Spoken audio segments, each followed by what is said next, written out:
जुलाई series के पहले दिन निफ्टी में मजबूती कायम। निफ्टी 10,350 के बेहद नजदीक। कारोबार में आईटी दिग्गज से मिल रहा है सहारा। हालांकि निफ्टी बैंक पर दिख रहा है दबाव। दिन की ऊंचाई से लगभग 300 अंक फिसला।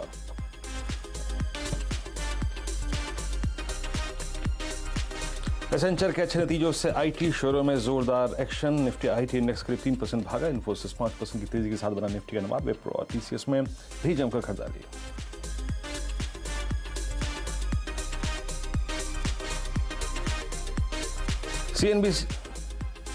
सीएनबीसी आवास पर मिली दर्शकों को शानदार कॉल्स। फोर्टिस मल्हार हॉस्पिटल्स में करीब 8-9% की तेजी। 2020 में हेमंत ने दी थी खरीदारी की सलाह। नीरज के खिलाड़ी पीएनसी इंफ्राटेक ने लगाई करीब 11% की तेजी। पंजा का फंजा एनआरबी बियरिंग्स भी करीब 8% उछला।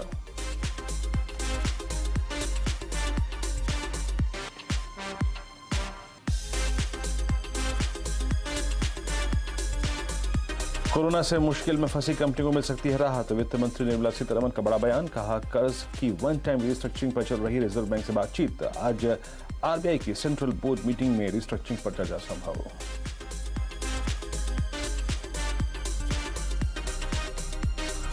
आज 250 से ज्यादा कंपनियां पेश करेंगे प्रतिमाही नतीजे। कोल इंडिया, आईटीसी, ग्लेनमार्क, आईआरसीटीसी के आ जाएंगे Q4 नंबर्स।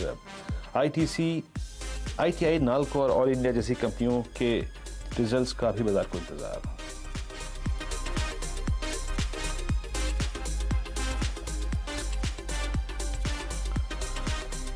नमस्कार, आप देखिए फ्यूचर एक्सप्रेस। मैं हूं वीरेंद्र कुमार और इंडेक्स अभी तो अगर आप देखें करीब 10,359 के जोन में और निफ्टी बैंक जहां तक सवाल है करीब 21,494। लेकिन यकीन मानिए ये in terms of price series के पहले दिन ये एक अच्छी, जिसे कहते हैं ना, प्राइस परफॉर्मेंस या फिर बिहेवियर है। देखिए खुलते साथ उड़ेगा नहीं बाजार और खुलते साथ सिंक नहीं हुआ बाजार, ये एक अच्छी चीज़ है। एक चीज़ आप देखिए इस वक्त कि निफ्टी ने क्या किया और निफ्टी बैंक ने क्या किया। निफ्टी बैंक ने कल के ऑप्शन राइटर्स जो कि 2 जुलाई के ऑप्शंस को बेच के गए थे और निफ्टी बैंक ने उन ऑप्शन राइटर्स को जो कि 2 जुलाई के ऑप्शंस बेच के गए थे बहुत रिस्पेक्ट दी है। सुबह मॉर्निंग कमेंट्री में मैंने मेंशन किया था कि अगर हम लॉन्ग हैं या फिर ऑप्शन है तो पहला टारगेट 410 390 का जोन होगा जहां से निफ्टी ट्रिम हो सकता है। इस जोन को, इस क्लस्टर को जिसका बेस है करीब 10,190 और ऊपर 10,410, आप रिस्पेक्ट दीजिए। वहीं से निफ्टी नीचे आया बट उसके बाद सिंक नहीं हुआ।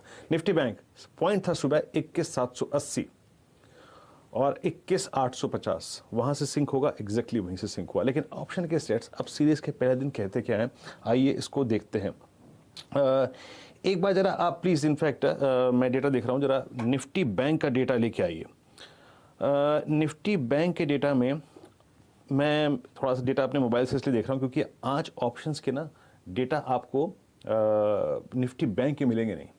पता नहीं एनएससी की साइट में कुछ दिक्कत है या नहीं है, लेकिन आज सिर्फ ऑप्शन के स्टैट्स आपको निफ्टी के मिलेंगे। निफ्टी के 6 कॉल्स लेके आइए फटाफट। इन 6 कॉल्स में अगर आप देखें तो मैं 3 कॉल्स का जिक्र करूंगा और 3 पुट्स का जिक्र करूंगा। 10,400 की कॉल में 886, उतना प्रेशर नहीं है, याद रखिएगा। और आउटस्टैंडिंग वाई करीब 19 लाख का है और बड़ी कॉल राइटिंग है 14 लाख के साथ 10,500 की स्ट्राइक पे आउटस्टैंडिंग वाई 27 लाख। ये डेटा अच्छा है। और आप देखिए कि 10,300 पे पुट राइटर काफ़ी स्ट्रांगली एक्टिव है, यानी निफ्टी कमांडिंग पोजीशन में तब आएगा जब ये 10,410 के जोन को पार करेगा। उसके बाद आई थिंक वो जो पुट राइटर 10,300 पे खड़ा है वो उठ के ऊपर 10,400 के जोन में आने की कोशिश करेगा। विनय, आज मेरे पास निफ्टी बैंक के ऑप्शन स्टेट्स नहीं है, थोड़े से विजिबल नहीं है ऑप्शन चेन। आपकी अप्रोच निफ्टी और निफ्टी बैंक पे दोनों पे क्या रही है इस वक्त? Good afternoon Viren. निफ्टी एक दायरे में चल रहा है 10,200 से 10,400 का। आज हमने, जैसे आपने भी बताया, कि 10,410 पे एक रेजिस्टेंस है, मेरे हिसाब से भी काफ़ी स्ट्रॉन्ग रेजिस्टेंस है। और उसके पीछे का जो टेक्निकल एविडेंस है वो है कि जो 10,550 के करीबन हमने टॉप देखी थी वेडनेसडे को, उसके बाद हमने 10,194 तक की एक करेक्शन देखी थी। तो ये जो टोटल फॉल हमने बुधवार से लेके गुरुवार के लो तक का देखा, उसका 61.8% 10,416 पे आता है। तो अगर ये जो बेरिश एंगल स्विंग पैटर्न जो बुधवार के सेशन में हमने निफ्टी और बैंक निफ्टी में बनते हुए देखी थी, अगर वो नेगेट करनी है और निफ्टी और बैंक निफ्टी को अप ट्रेंड रिज्यूम करना है, तो निफ्टी को 10,415 420 का एक लेवल जो है 61.8% का, वो क्रॉस करना पड़ेगा। बैंक निफ्टी का 61.8% रिट्रेसमेंट 21,880 पे आता है। तो जैसे ही ये लेवल क्रॉस होता है तो निफ्टी का और बैंक निफ्टी का ट्रेंड अप रिज्यूम हो सकता है अपसाइड में। जहां तक रेंज बाउंड जैसे 4-5 सेशन से एक रेंज चल रहा है, तो ऐसा हो सकता है कि दिन के दौरान या 1-2 दिन के अंदर निफ्टी यहाँ पे रेजिस्टेंस ले और एक सेलिंग आए। तो मेरी स्ट्रेटेजी आज के लिए खास करके ऐसा है कि अगर निफ्टी 10,318 का लेवल तोड़ता है तो आप सेल करके चलिए, 10,400 का उसमें स्टॉप लॉस रखिए और 10,210 का जो लोअर बैंड ऑफ दी जो रेंज है वहां तक जा सकता है। तो ये एक स्ट्रेटेजी प्योरली इंट्राडे या तो 1 या 2 दिन तक मैक्सिमम कर सकते हैं। हालांकि ये मेरा पोजिशनल व्यू नहीं है, पोजिशनल अप ट्रेंड अभी भी इंटैक्ट ही है। बैंक निफ्टी में भी आप 21,330 का लेवल अगर टूटता है तो सेल करके चल सकते हैं, 21,600 का स्टॉप लॉस रखिए और 20,900 का टारगेट रखना चाहिए। और मेरी ये ऑब्जर्वेशन रही है कि आज करीबन 75 से 80 पॉइंट्स का जो गेन है निफ्टी का, वो सिर्फ और सिर्फ आईटी इंडेक्स की वजह से है। बाकी निफ्टी अभी एक नेगेटिव टेरिटरी में ही ट्रेड कर रहा है if we exclude the IT stocks. तो ये एक ओवरऑल आईटी सेक्टर्स की वजह से ही आज थोड़ा बहुत निफ्टी का इंडेक्स पकड़ के रखा है। अदरवाइज इतना स्ट्रेंथ नहीं है जितना हमने कल और कल के सेशन के दौरान देखा था। तो देखना है कि किस तरह से लेवल काम करते हैं। ओके, तो आप सेल हैं। ओके, आपकी सेल की अप्रोच है। हालांकि मैं शायद थोड़ा सा इसकी कॉन्ट्रा हूँ। मेरे को लगता है कि 21,800 का जोन एक क्रिटिकल जोन है जिसको सप्लाई करेगा, जिसको काटेगा तो शायद इसमें अच्छा एक स्ट्रॉन्ग मूव आए, विद द व्यू दैट कि 21,000 21,200 एक काफ़ी स्ट्रॉन्ग सपोर्ट है 20,900 का। Let's hope for the best कि कुछ अच्छा स्विंग मिले यहाँ पे। लेकिन अभी जो कमेंट्री करी है विनय ने, उसमें इन्होंने आईटी पर ज़्यादा एम्फेसाइज किया है। ओके विनय, आपके ट्रेड्स पे आते हैं stock specific. Since we are commenting lot of thing about IT stocks, आपकी आईटी पे अप्रोच क्या है और किन किन स्टॉक्स को आप लॉन्ग करेंगे और शॉर्ट करेंगे इस वक्त?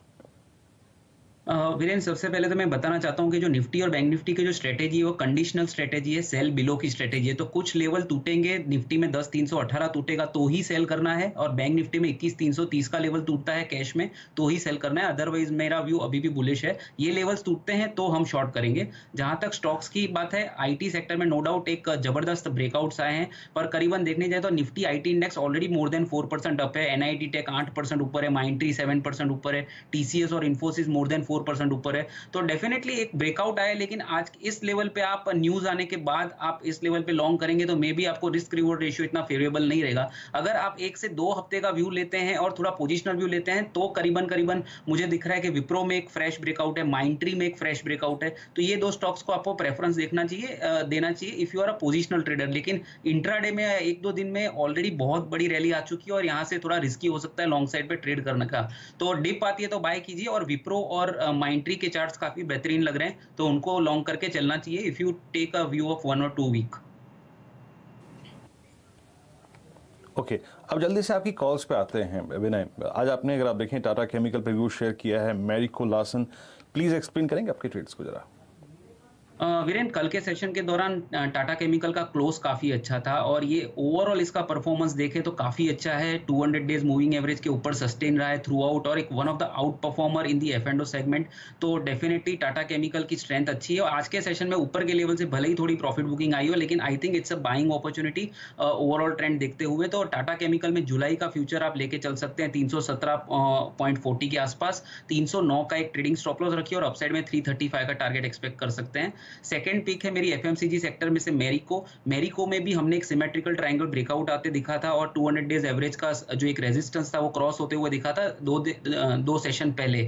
अभी भी थोड़ा कंसोलिडेट हो रहा है, लेकिन ये कंसोलिडेशन को एक बाइंग अपॉर्चुनिटी मान के चलना चाहिए। तो मैरिको का जुलाई फ्यूचर 343 के करीबन लीजिए, 333 का एक स्टॉप लॉस रखिए और अपसाइड में 359 का टारगेट लेके चल सकते हैं। दूसरा एक स्टॉक लार्सन एंड टूब्रो में हमने 2 दिन पहले एक जबरदस्त ब्रेकआउट आते हुए देखा था। स्टॉक में 4% से ज्यादा उछाल हुआ था और वॉल्यूम भी जबरदस्त हुआ था। उसके बाद 3 दिन एक कंसोलिडेशन क्या एक रनिंग करेक्शन का रहा है। तो I think this running correction is a opportunity to go long, क्योंकि जो नीचे से मुंह आते देखी थी हमने 3-4 सेशन पहले वो जबरदस्त थी। तो इसको एक अपॉर्चुनिटी गिनते हुए लार्सन में आप जुलाई महीने का 950